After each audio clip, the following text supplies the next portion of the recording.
E a gente segue falando de reforma tributária porque um grupo de governadores e prefeitos se reúne em Brasília em uma tentativa de chegar a um consenso sobre a proposta que ainda vem sendo muito criticada pelos entes da federação e por diferentes setores da economia. E para falar mais sobre isso, recebemos um convidado que é o governador de Mato Grosso, Mauro Mendes. Governador, bem-vindo mais uma vez. Boa noite. Boa noite, Lívia. É um prazer estar aqui contigo e com todos que nos acompanham nesse momento na Jovem Pan. E, claro, para falar desse tema, que é o tema do momento, um dos principais temas aí do nosso país, que é a reforma tributária. Já até sinalizei aqui, governador, que há muitas divergências nessa proposta. Muito possivelmente, como quer Arthur Lira, a proposta não deve ser iniciada a votação nesta semana. Há uma pressão de governadores, prefeitos, deputados, alguns deputados e senadores e alguns economistas também, inclusive, para que isso seja adiado. E há uma preocupação por parte dos governadores, especialmente e prefeitos, em relação a uma perda de autonomia com a criação do Conselho Federativo para gerir esses recursos do imposto unificado. Queria te ouvir a respeito dessa proposta, dessas medidas que estão sendo defendidas. É necessário que haja mudanças, governador? O senhor chegou a se reunir como relator para tratar sobre esse assunto. Hoje à tarde, Lívia, nós tivemos lá com o Aguinaldo, eu conversei com vários parlamentares, passei o dia todo praticamente andando ali pelos corredores do Congresso Nacional, encontrei com vários governadores. Mas, Lívia, olha só, nesse momento nós temos que reconhecer que ao longo de mais de 2, 3, quase 4 décadas, o Brasil fala em fazer uma reforma tributária. Não só uma reforma tributária, como fala em fazer muitas coisas e ao longo desse período não tivemos a capacidade, a competência ou até mesmo o compromisso para fazer isso.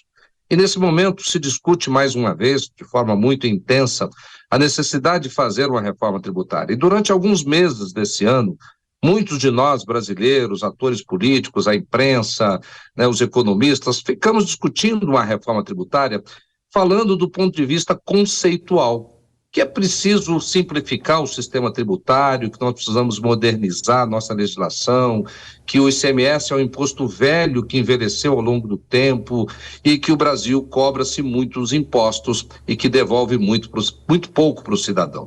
Então, nesses pilares, Lívia, todo mundo concorda. Eu concordo, você concorda, qualquer brasileiro que nesse momento está nos ouvindo, ou qualquer canto do Brasil, as pessoas concordam com isso. Porém, que reforma tributária? Há poucos dias atrás, em torno de 10 dias atrás, apareceu o texto.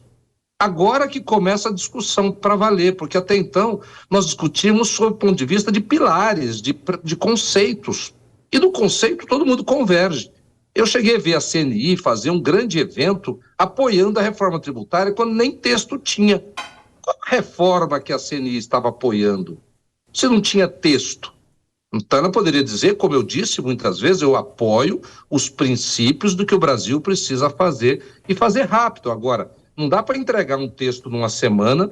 Na semana passada estava todo mundo de férias, uns pulando São João lá no Nordeste, no Carnaval, alguns foram para Portugal, ou seja, nada funcionou em Brasília na semana passada e chegar nessa semana e querer votar rapidamente algo que vai impactar na vida de todos os brasileiros. Porque a reforma tributária ela vai trazer impacto para qualquer cidadão que pague imposto. Vai trazer impacto à pequena, micro, média, grande e mega empresa desse país, para a indústria, para o comércio, para o agronegócio. Ela vai trazer impacto para os municípios, para os estados, para a União. Então não tem no Congresso hoje, Lívia, nenhuma lei que ela é capaz de mexer com 100% de cada brasileiro que vive nesse país. Então, isso tem que ser feito com maturidade, com responsabilidade, olhando os impactos agora, já que o Aguinaldo, que está fazendo um esforço muito grande, tem que reconhecer aqui a competência dele, a paciência dele, um tema tão complexo desse, né? Tem que ter muita capacidade de ouvir, de aguentar as pressões, de aguentar, né, todos aqueles jogos de interesse que tem em torno de um processo desse. Mas eu também estou com aqueles brasileiros, grande parte, que nós achamos o seguinte: temos que fazer a reforma? Temos, mas com cuidado, com responsabilidade, para não fazer algo que possa trazer graves consequências para os brasileiros, aumentar a carga tributária para muitos e trazer privilégio para alguns poucos. Porque tem gente aí que está quietinho no seu cantinho ali, porque está sendo beneficiado, né? E são grandes indústrias, grandes exportadores. empresas que vão ser beneficiados aí, né, com um modelo proposto, que eu acho que com esse modelo proposto, se não tiver bons e corretos ajustes, não vai passar. Eu sei que a discussão é muito complexa e nem se nós ficássemos até o final do jornal Jovem Pan de hoje, a gente conseguiria trazer todos os pontos que o senhor gostaria que fossem modificados. Mas nessa reunião que o senhor teve com o relator, o deputado Aguinaldo Ribeiro, governador, quais os principais pontos que o senhor defendeu que sejam modificados e quais foram as principais sugestões que o senhor deu à proposta? Olha, Lívia, é importante a gente reconhecer o seguinte, eu vou falar dos principais pontos, mas também nós temos que dizer o seguinte, hoje pouca gente nesse país está entendendo com profundidade o que está acontecendo nessa reforma. Muita gente continua com o texto na mesa discutindo princípios e pilares. Em vez de discutir o detalhe ali, do texto, qual o impacto na vida das pessoas, dos setores da atividade econômica, continua ainda discutindo, é importante simplificar.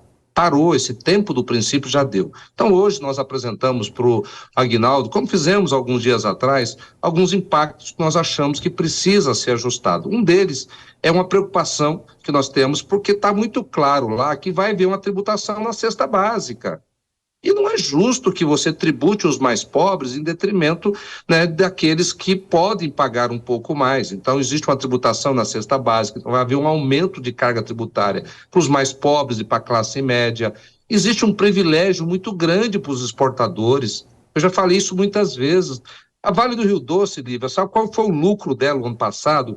95 bilhões de reais. Vou repetir aqui, 95 bilhões de reais foi o lucro da empresa Vale do Rio Doce, que exporta minério, que exporta para o mundo inteiro. Essa empresa está precisando de ter uma redução dos impostos na sua cadeia para ela ficar mais competitiva. Para quê? Para ter 100 bilhões, 200 bilhões de benefício? E os impostos que ela vai deixar de pagar? Vai fazer falta na educação, na segurança, na saúde dos estados onde ela atua.